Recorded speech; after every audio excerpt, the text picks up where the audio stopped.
नमस्कार साथियों, आप देख रहे हैं केशव सिंह वॉइस।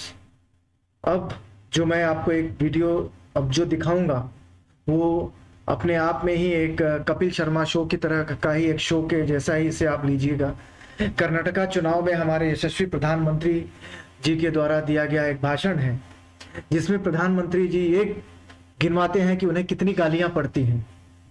देश का प्रधानमंत्री जो कहा जाता है कि उनके लोग कहते हैं सबसे शक्तिशाली प्रधानमंत्री, विश्व का शक्तिशाली प्रधानमंत्री वोट मांगता है तो वो विक्टिम कार्ड खेलकर वोट मांगता है।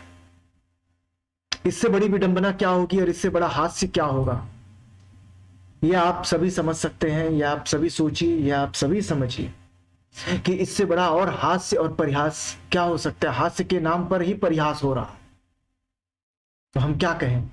ऐसे हमारे देश के प्रधानमंत्री हैं जो कहते हैं कि उन्हें 91 जो ये कहते हैं 56 इंच का जिसका सीना है, वो व्यक्ति जिसका 56 इंच का सीना है वो अगर ऐसी बातें कहे तो सोचने और समझने वाली बात है। आप पहले इनका वीडियो देखिए और उसका लुत्फ उठाइए। अब तक मुझे ये कांग्रेस के लोगों ने 91 टाइम अलग अलग गालियां दी है।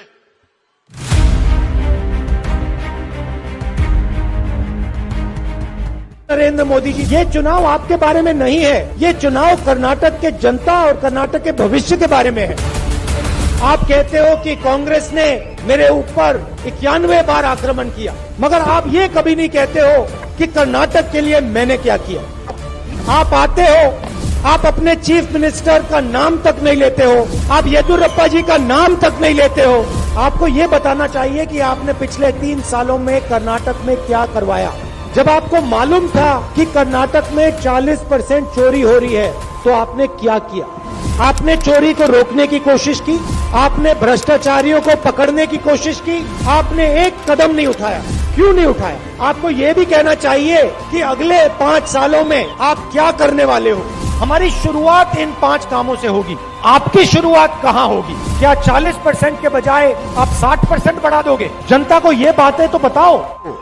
और दूसरी बात, जैसे हम यहां आते हैं, हम भाषण देते हैं, हम अपनी नेताओं के बारे में बात करते हैं। सिद्धरमैया जी ने क्या किया, डीके शिव कुमार जी क्या करते हैं, हम सब नेताओं के नाम लेते हैं। आप आते हो, आप अपने चीफ मिनिस्टर का नाम तक नहीं लेते हो, आप येदियुरप्पा जी का नाम तक नहीं लेते हो।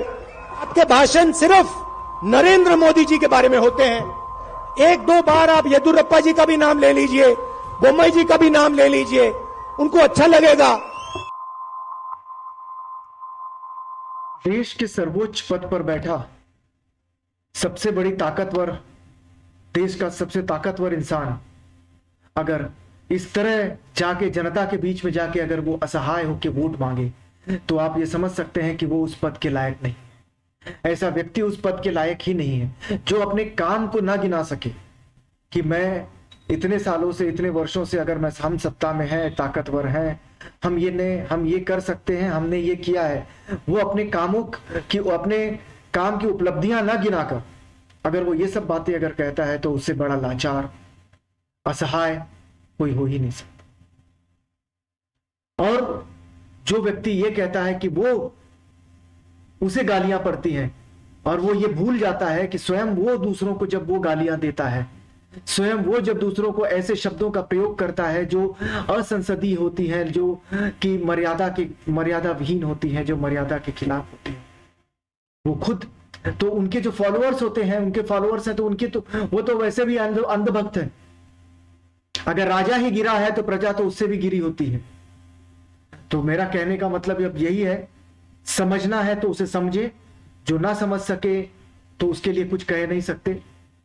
कि देश का प्रधानमंत्री अगर वोट मांगने के लिए इस तरह की राजनीति और इस तरह का खेल खेलता है, उसके पास बताने के लिए कोई उपलब्धि ही ना हो तो हम क्या कहें।